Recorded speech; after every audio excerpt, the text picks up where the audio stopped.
guys, welcome to podcast Dilanda Kerinduan. Bersama aku Evianti Agustin yang kali ini akan ngobrol bareng teman-teman SMA Negeri 1 Badekan yang super kece. Ada Mas Oki Mahendra, artis mudanya Semanida, dan Mbak Nadia Nafisira, aktivis muda. Halo Mas Oki dan Mbak Nadia. Halo Kak Evi. Bagaimana kabarnya? Baik, alhamdulillah. Alhamdulillah, udah lama banget ya kita nggak ketemu. Iya banget sih. Dan yang nggak nyangkanya itu sekarang kita udah duduk di bangku kelas 12 nih yang sebentar lagi akan purnawiyata. Nah, sebelum purnawiyata, aku boleh tahu nggak sih, kalian masih inget nggak awal pertama masuk di SMA itu kayak apa? Coba kalau masih inget ceritain dong pengalaman terunik kalian waktu pertama kali masuk di SMA Negeri 1 Badekan. Oke, dari siapa dulu nih? Mbak Nadia aja Kak Evi, aku masih bingung mau cerita yang mana nih. Oke, dari mana dia? Silahkan. Pada waktu itu pertama kali masuk SMA Negeri 1 Badegan ya, tahun 2019. Kan belum pandemi ya. Iya. Kita Iya, masih benar. bisa ikut MPLS. Terjadwal jam 7 pagi. Tapi saya datangnya lebih dari jam 7. Akhirnya pada saat bertemu dengan guru, beliau tanya kepada saya, kenapa kok baru datang gitu kan. Saya jawab, karena memang kebetulan bersamaan dengan kegiatan organisasi di luar sekolah pada hari ini. Akhirnya saya langsung masuk ke kelas dan syukur, alhamdulillah belum mulai kegiatannya. Dan hal itu menurut saya menjadi peristiwa yang menarik, kenangan yang menarik, karena pertama kali masuk sekolah sudah telat, rumahnya dekat lagi gitu kan ya. Tapi menjadi bahan refleksi tersendiri bagi saya karena memang ternyata sangat penting untuk disiplin waktu. Oke, berarti itu udah rumahnya deket, pertama kali masuk sekolah, ternyata telat, kena marahan guru. Oke, nggak apa-apa nih. Kalau buat Mas Oki, gimana? Oke, aku sih juga ngikut MPLS aja Kak Evi. Jadi pada waktu itu ada sebuah list alat tulis yang harus dibawa, ingat kan? Ingat-ingat. Lah di sana ada namanya penghapus besar.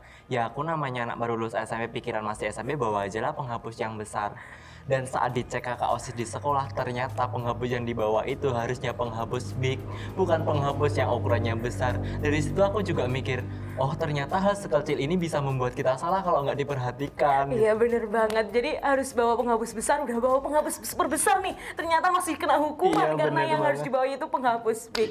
Oke, nah tapi kasihan juga ya buat adik kelas kita udah nggak bisa ngalamin keseruan kayak dulu kita waktu pertama kali masuk di SMA ya, karena ya adanya pandemi ini mengharuskan pembelajaran tatap muka diganti menggunakan sistem dalam jaringan.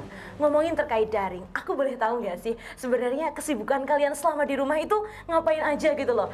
Selain pembelajaran daring yang apa kayak aku yang tipenya cuma rebahan atau banyak sekali kegiatan yang lainnya gitu. Oke, dari siapa? Mbak Nadia berbeda dari Instagramnya sudah kelihatan. Iya. Biar Mbak Nadia dulu aja ya Kak Udah Evi kelihatan ya. super sibuk Iya, banget. super sibuk Oke, banget. silakan Mbak Nadia. Kalau saya sih sebenarnya banyak banget kegiatannya, tapi menurut saya yang paling asik itu ada 3, Kak Evi. Yang pertama kegiatan saat belajar dengan adik-adik. Karena itu salah satu mandat dari organisasi untuk merespons zaman di masa pandemi ini. Ternyata mereka belajarnya menggunakan gawai, serta mendapat keluhan dari beberapa orang tua. Akhirnya kami berinisiatif untuk membentuk komunitas belajar.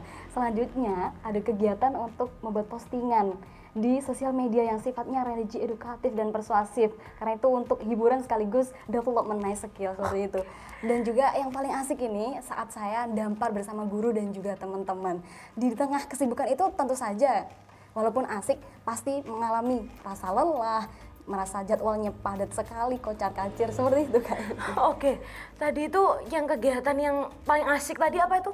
Dampar. Iya, aku tahu juga. Aku Kayak- juga bingung Kak Evi. Kak Evi juga bingung Iya, pastinya. Tadi asik kayak banget gitu lirik-lirik loh. kamu. Coba dong dijelasin itu kegiatan apa? Dampar itu sebenarnya meja di mana di situ kita menghadap kitab. Biasanya kegiatannya untuk itu MTQ sama MHQ. Oh, iya. Oh, oke. MTQ. Jadi itu kegiatan membaca Al-Quran bersama-sama Iya, gitu bisa ya. dikatakan seperti itu. Namanya dampar, baru tahu nih aku.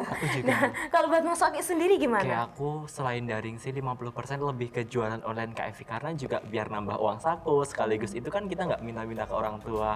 Dan pada waktu sebelum ini kan Mbak Nadia Kak Evi tahu kan kayak aku lebih sering ke menari-menari Iya, gitu. benar.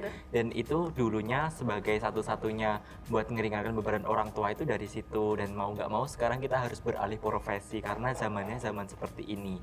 Dan selain itu aku di rumah tetap olah tubuh Kak Evi, Kak Nadia, jadi biar tetap sehat dan produktif gitu sih. Oke, berarti inspiratif banget ya buat teman-teman yang ada Ya, di luar baik, sana semoga, bahwasanya itu semoga. di masa pandemi kita harus tetap berolahraga, salah satunya dengan menari gitu ya.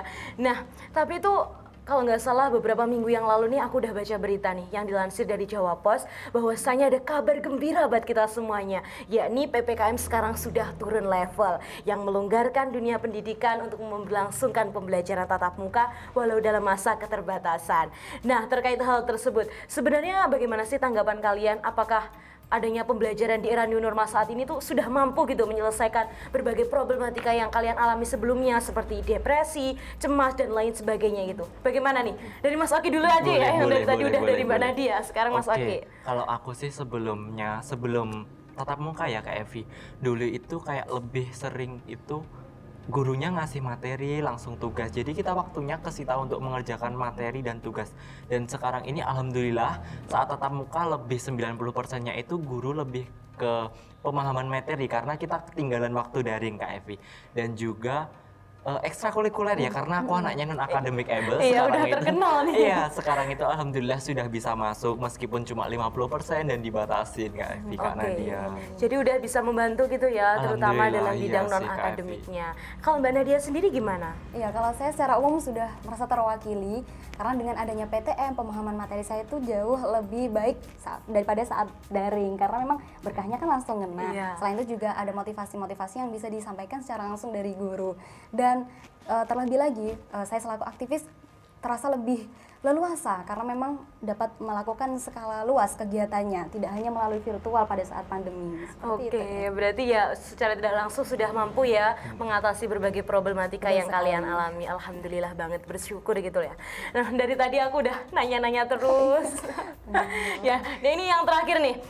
Aku boleh tahu nggak sih sebenarnya harapan kalian itu sebagai seorang pelajar untuk mewakili suara-suara pelajar yang ada di luar sana itu gimana sih harapannya terhadap dunia pendidikan terlebih di era new normal saat ini? Oke, dari siapa yang lagi nih? Mbak Nadia aja deh, karena kayaknya lebih berbobot Kak. Oke, lebih berbobot ya. Silakan Mbak Nadia. Tentu saja di era new normal ini, dunia pendidikan maupun setelahnya nanti, kami selaku pelajar tentu tidak lepas dari peran seorang pendidik. Oleh karena itu saya sendiri berharap bahwa seorang pendidik semoga tetap diberikan kesehatan, kesabaran untuk terus membimbing kita semuanya. Dan kita tentu saja sebagai generasi pelajar Indonesia, generasi penerus Indonesia meneruskan perjuangan para pahlawan dengan kompetensi dan skill kita terus produktif, progresif, jauh lebih baik lagi.